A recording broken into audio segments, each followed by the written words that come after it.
Kansas Farm Bureau, the voice of agriculture. To join today or for more information, go to kfb.org or find us on Facebook and Twitter.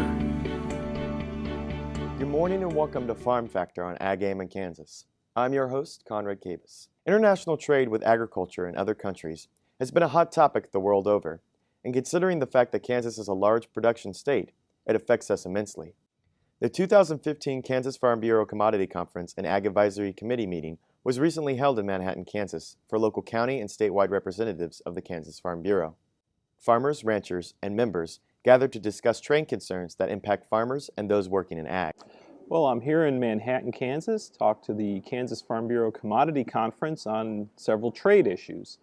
The first trade issue that I'll be visiting about deals with the ongoing Trans-Pacific Partnership negotiations. These have been going on for about 4 years, involve the U.S.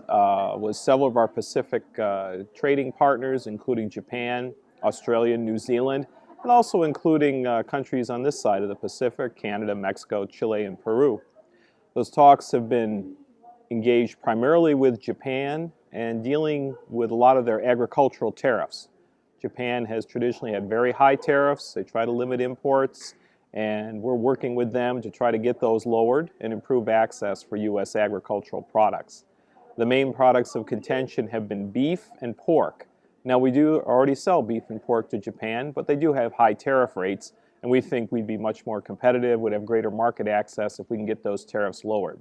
For more than 30 years, Congress has enacted the Trade Promotion Authority law to guide both Democratic and Republican administrations in pursuing trade agreements that support U.S. jobs, eliminate barriers in foreign markets, and establish rules to stop unfair trade. Our state's Trade Promotion Authority bill will come up in the Kansas Senate and change the way trade negotiations work.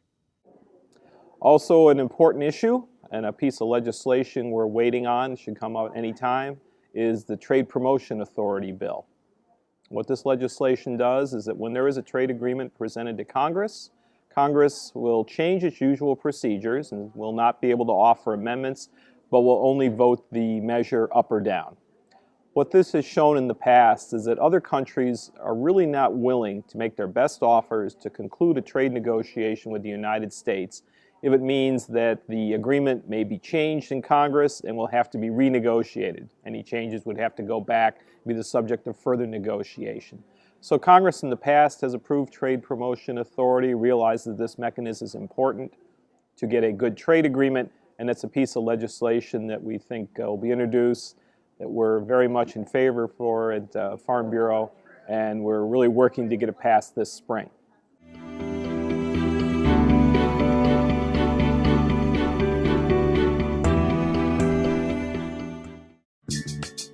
Tarwater Farm and Home is a nearly 40-year-old local family-owned business. Clothing for work and play, seeds and feeds, boots, toys for the kids, the tools you need for around the home and farm, and a service department to keep them in top running order. It's a big store, so when you have some time, take some time to see what they have for your farm and home. Tarwater's everyday pricing is like others' sale prices. When you need it, they've got it. Tarwater Farm and Home, 4107 North Topeka Boulevard.